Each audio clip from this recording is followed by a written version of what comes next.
नमस्कार प्रणाम। हम खेसारी लाल यादव सबके बेटा रो सबके भाई पैर छू के प्रणाम करत हनी। बस बड़ा दुख के बाद बाकी लॉकडाउन के मतलब केहू समझ नहीं के पावत। वो लोग आज अपना घर के आर्मी बन के अपना जीवन के रक्षा कर सकत तनी, अपना परिवार के रक्षा कर सकत तनी। और ये पूरा देश के मामला नहीं के, पूरे वर्ल्ड के मामला बा। तो एमे हम सबके साथ देवे के ज़रूरत बा। हम समझ सकत नहीं जे रोज के रोजी करे वाला बा ओकरा खातिर प्रॉब्लम बा, लेकिन ओमे ना हम कुछ कर सकत नहीं ना रउआ सब कुछ कर सकत नहीं। हमनी के बस यही कर सकत नहीं जाकि एक दूसरे के अच्छा लगे, एक दूसरे के सपोर्ट करे के बा। ओमे सिर्फ अपन जान के बात नहीं खे, अपना साथे साथे पूरा परिवार के जान के बात बा। एमे केहू लड़े के नहीं के कहत। कितना लोग अगर के मजाक के टिकटॉक बना लेता, इन मजाक के समय नहीं खे। और रुआ के केहू लड़े के नहीं के कहत कि जाके लड़ी। रुआ लागत है जी नहीं हमारा गांव में नहीं खे, हम जवान बने। रुआ जवान बनी, हम मानत नहीं कि आप सब जवान हैं, आपको नहीं होगा ये। बट आपके घर में बच्चे तो है ना, आपके घर में बुजुर्ग तो है ना, हमारे माँ बाप तो है ना। उनकी स्टेमिना तो उस टाइप की नहीं है कि उस ऐसे रोग की वो सामना कर सके। तो बस हाथ जोड़ के प्रार्थना करते नहीं कि वो लोग अपन ज़िंदगी बचाई। ज़िंदगी रही तो फिर काम तो होते रही।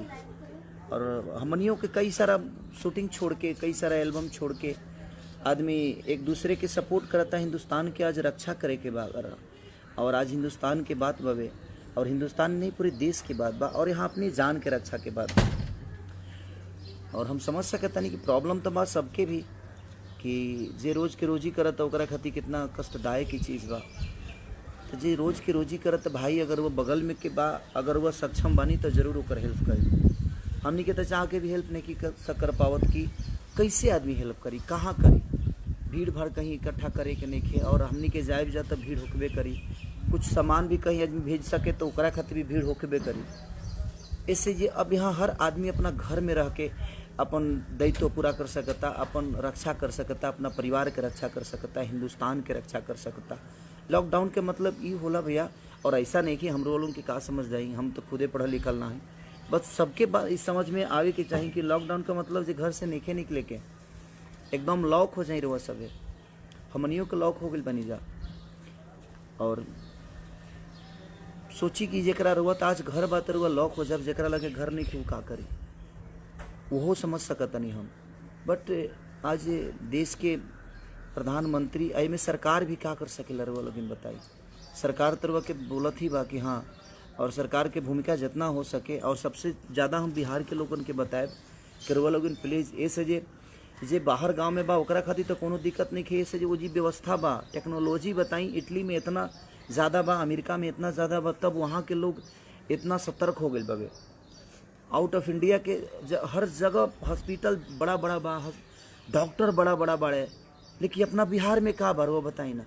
अपना बिहार में एगो अगर छपरा में केहू के तबीयत खराब हो जाओ तो छपरा में उतना बड़ा अस्पताल नहीं कि केहू के भर्ती करा दिया जाओ। और बिहार के इतना बड़ा आबादी बा, तो हमनी के खुद के रक्षा ना कर जा तो हॉस्पिटल में रक्षा ना हो पाई। बिहार में उतना कैपेबिलिटी नहीं है कि रुआ के रख सके हॉस्पिटल में। ऐसे जो हॉस्पिटल उतना बड़ा नहीं है भैया। रो लोग से एगो बेटा होके के नाते, एगो भाई होके के नाते हम रिक्वेस्ट कर रहा बनी कि ज़्यादा करके बिहार के लोग के एक हिस्से जे लॉकडाउन के दिने भी देख लीजिए आप लोग, हर आदमी समर्थन कैले। लेकिन लॉकडाउन एक दिन के ना 15 तारीख तक ले बा, 21 दिन के लॉकडाउन भाई। और लॉकडाउन समझ सकता नहीं रुआ जे कौना स्थिति में देश बा, एक के चलते इतना दिन। तो देश के रुआ का लागत है जो नुकसान नहीं है, देश के भी नुकसान वैसे। हर तरफ से रोजगार बंद बगे, देश अपन कितना पीछे जाता। लेकिन वह जान और वो लगे जान रही तो हमने के आज ना तो कल कमा के फिर रिकवर कर ले जा। लेकिन ज़िंदगी रही तबे ना भैया।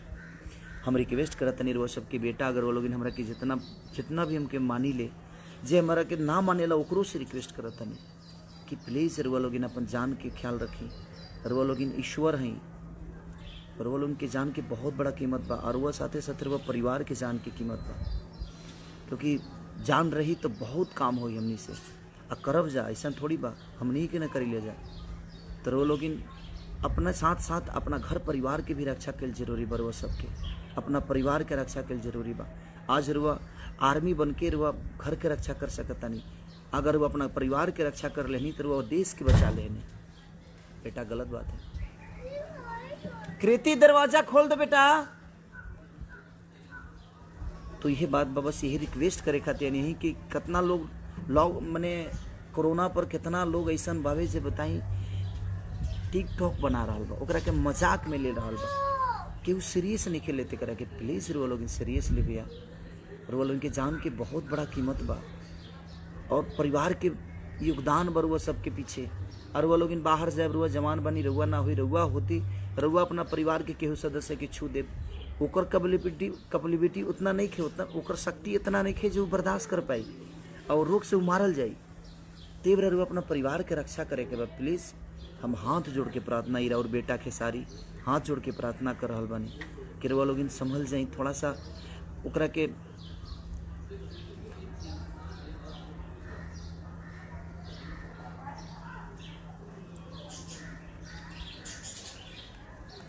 हम समझ सकता नहीं राजकुमार कि जे दिहाड़ी करके गरीब रोज के खाना जुटावे ला का करी, लेकिन दिहाड़ी कहाँ करी? वो दिहाड़ी करे के जगह भी तो होके की चाहिए, काम भी तो होके की चाहिए। जब हर आदमी आज घर में बंद हो गई बा तो दिहाड़ी कहाँ मिली? तू बताओ। अच्छा केहू बताओ हमके दिहाड़ी कैसे करी, कहाँ करी? हम समझ सकता नहीं वो किसान के बेटा ही तो हमनी के माल गुरु रखे वाला भी आदमी है जा, वो जीव के हत्या कैसे हुई?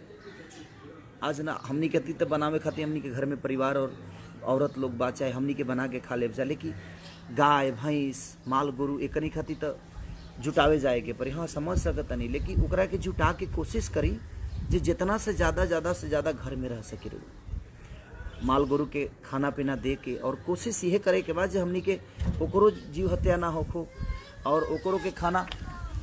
एक मिनट बेटा, कृति खोलो, दरवाजा पीट रहा है वो बाबू, दरवाजा पीट रहा है बेटा, देखो।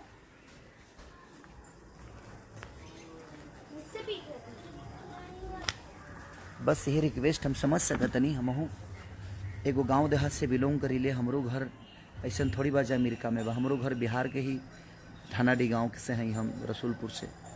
तो कहीं ना कहीं हम समझ सकता नहीं कि जे रोज के रोजी करे वाला बा, जे रिक्शा चालक बा, लेकिन रिक्शा चालक लोग भाई से भी हम रिक्वेस्ट करते नहीं कि बताई जब रोड पर सवारी ही ना रही है तो वो किकरा के ढोआ, किकरा से 2 रुपया कमाए। ऐसे अभी देश के साथ देवे की जरूरत बा और देश के और खुद के रक्षा करे की जरूरत बा। रुआ आज जियब तो काल, आज ना तो कल कमा ले हम रुआ सब। और वो लोग अपना जीवन के बचाई।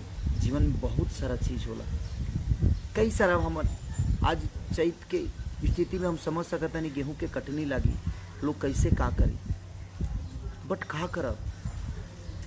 आज न तो काल वो चीज़ तो कर ही के बा, बट जीवन रही तबे न होई, ना रही तो के न होई। वो लोग बताएं।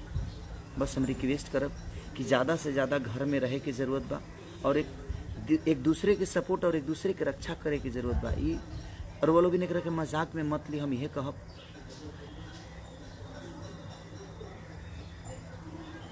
और डॉक्टर के सेवा हर जगह बढ़ले बा, इससे लोग ठीक भी भइल बा, ऐसा बात नहीं खे कि ठीक नहीं खे भाई, बट कोशिश करे के बा। रौरा नहीं खे, रौरा के दोसर के छू दी ओकरा हो जाई, और रौरा फिर हुई रौरा अपना परिवार के छुअब ओकरा हो जाई। ये छुआछूत के बीमारी बवे। तो कहीं ना कहीं लोग के बस हम कहाँ योगदान करी भाई बताई, कैसे योगदान करी समझ नहीं की पावत। भीड़ भाड़ कहीं जुटावल जरूरत नहीं खे, हमू तड़पत नहीं, ऐसा नहीं खे जे नहीं तड़पत। हमहू आज हमरा लगा था 10 दिन से हम कोनो काम नहीं कैले, 10 दिन से ना स्टूडियो गए बनी ना कोनो काम कैले बनी, बस घर में बानी,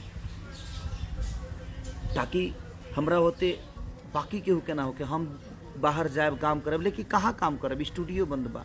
हर आदमी अपन दायित्व निभावत अपना देश के प्रति। बस हम यही कहत कि रउआ लोग खुद के बचाई, अपने परिवार के रक्षा करी, देश के आर्मी बन के, अपना घर के आर्मी बन के, फौजी बन के अपना घर के रक्षा करे के जरूरत बवे। बस यही हम परेशान हम समझ रहे हैं कुमार बबलू जी कि सब लोग परेशान हैं, परेशान हम भी बहुत हैं, लेकिन हम इस दुख में क्या कर सकते हैं? हम किसके पास जा सकते हैं बताइए? हम कहीं जा भी नहीं सकते और ना ही कहाँ जाएं। आज बैंक से हर जगह बैंक भी अब रोड पे जाने पे यहाँ पे प्रॉब्लम हो रही है। सब्जी की लाइनें लग रही है कम से कम 3 किलोमीटर तक। सुबह सुबह सब्जी की लाइन लगाकर आदमी सब्जी ले रहा है। तो मैं समझ सकता हूँ इस परिस्थिति में सिर्फ मैं ही नहीं, पूरी देश है, पूरा आज वर्ल्ड है, पूरी स्थितियाँ बड़ी दयनीय है। और मैं जिन टिकटॉक वाले भाई आप लोगों से बोल रहा हूँ कि मनोरंजन का बहुत साधन है यार, मनोरंजन करने का बहुत साधन है। इसको मजाक में आप लोग मत लीजिए, ये हंसी की चीज़ नहीं है। आप लोग आर्टिस्ट हैं, आप लोग कलाकार हैं, अच्छी चीज़ों पे चर्चा करिए, अच्छी चीज़ों पे टिकटॉक बनाइए। ये सब चीज़ों पे टिकटॉक बनाकर आप दुनिया को मजाक के पात्र बना रहे हैं। ये मजाक की पात्र नहीं है, ये बहुत सीरियस मामला है। तो मैं आप सबसे रिक्वेस्ट ही कर रहा हूँ, मैं कोई ईगो की तरह नहीं बोल रहा हूँ। मैं हमेशा रिक्वेस्ट ही किया है, कोई भी आपदा आती है तो मैं बस एक भाई होने के, आप लोग बड़े प्यारे हैं, आप लोग कोशिश करेंगे तो हर वो चीज़ मुश्किल नहीं है। बस कुछ दिन हमें घर में रहना है। बस आज हमें अपने परिवार का रक्षा करने का हमारा कर्तव्य है, फर्ज है।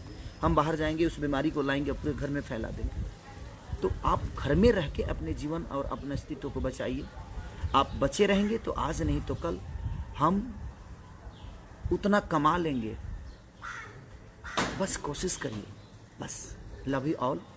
और आज माता रानी का दिन है। मैं सबसे माता रानी से रिक्वेस्ट करूंगा कि हे माता रानी से बस यही प्रार्थना करूंगा कि हे माँ, इस आपदा से जल्दी छुटकारा दे दे पूरे हिंदुस्तान, नहीं पूरे वर्ल्ड को, ताकि हम लोग एक दूसरे से मिल सके, एक दूसरे से गले लग सकें, एक दूसरे के दुख में खड़े हो सकें, एक दूसरे के दुख के लिए हम आगे आ सकें। प्लीज़ माँ, बस आपसे प्रार्थना करता हूँ माँ कि हमारे अपनों को कुशल रख, अपने अपनों को इतनी शक्ति दे जो वो कम से कम आज इस दुख के आपदा में खुद को संभाल सके। बस यही प्रार्थना करने के लिए मैं 2-3 दिन से देख रहा हूँ कि कितने लोग इस पे टिकटॉक बना के इसको मजाक के पात्र बना रहे थे, तो थोड़ा सा बर्दाश्त नहीं हुआ। इसलिए मैं बोला कि मैं अपने लोगों से, मैं बिहार के लोगों से अपील कर रहा हूँ कि आपके पास उतनी बड़ी अस्पताल नहीं है भाई जी। हमारे राजनेताओं ने उतना बड़ा अस्पताल और उतनी व्यवस्थाएं नहीं दे रखी है बिहार में। हम तो प्रॉब्लम में आ जाएंगे अगर हम लोग ऐसे लापरवाही करेंगे तो। प्लीज़, आज हम बॉम्बे में हैं तो बॉम्बे में बताइए, इटली में इतनी बड़ी टेक्नोलॉजी है, वहाँ इतने अस्पताल है, इतने अच्छे अच्छे डॉक्टर हैं, तब वहाँ के लोग लॉकडाउन घर से नहीं निकल रहे हैं। उनके पास व्यवस्था है तब वो नहीं निकल रहे हैं। हमारे पास तो व्यवस्था ही नहीं है, हमारे पास वैसे अस्पताल नहीं है, वैसे डॉक्टर नहीं है, हमारा क्या होगा बताइए। तो मैं रिक्वेस्ट ही कर रहा हूँ कि प्लीज़ आप लोग, कुछ दिन की बातें हैं, इस समय को बस झेलना है, इस समय को काटना है, अपने परिवार के साथ बिताना है। प्लीज़ आप लोग संभल के और अपने परिवार में, अपने साथ, अपने घर पे, अपने घर के अंदर रहिए और एक दूसरे का हेल्प करिए और देश बचाइए। Love you all. Thank you.